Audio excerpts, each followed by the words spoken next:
Right, Shirley, the very latest. Let's keep this in perspective. It remains an ongoing situation and investigation 8.5 hours after this broke out. You see NYPD, FBI still very much on the scene and a heavy presence. They say that a 43-year-old man, Andrew Arabaka, was behind all of this, and he intended to do a lot of harm. This video clearly shows how serious this situation was. It was recorded by a resident who lives right across the street and above the scene that unfolded around 8:30 a.m. That's when a man apparently threw a liquid, ignited it, and as you see, he then threw another lit-up object at the fire. The man starts to run away, but federal officers seize him right there since they're stationed here. It all unfolds at 26 Federal Plaza, home to a variety of federal offices, including some belonging to ICE.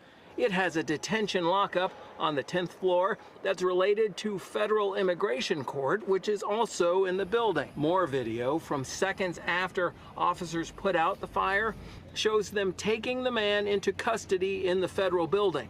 At least 3 people, according to the FDNY, were injured. 2 treated at the scene, 1 other sent to the hospital, but none seriously injured from the fire and explosion. For hours after what the FBI calls an attack, its agents, along with ATF, NYPD, FDNY, and other agencies' officers, carried out a detailed investigation.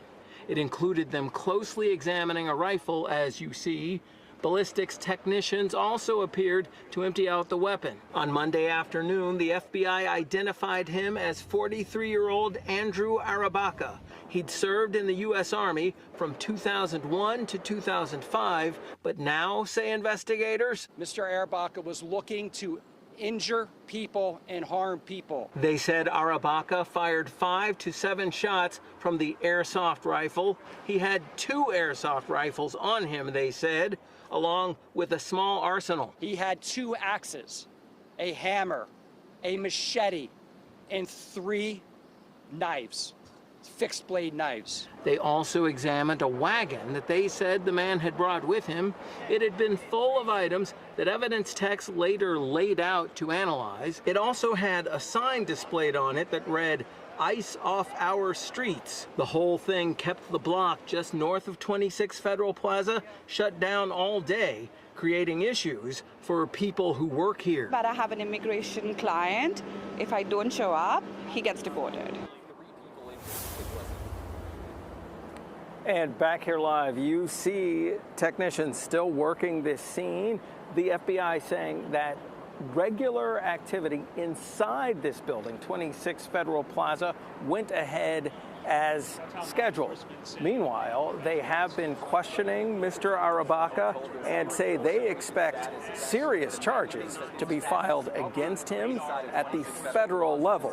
Certainly we'll stay on top of this as it continues to unfold, but it does not look like this crime scene is going to be cleared anytime soon. Right now, reporting live from Lower Manhattan, I'm James Ford, Pix 11 News.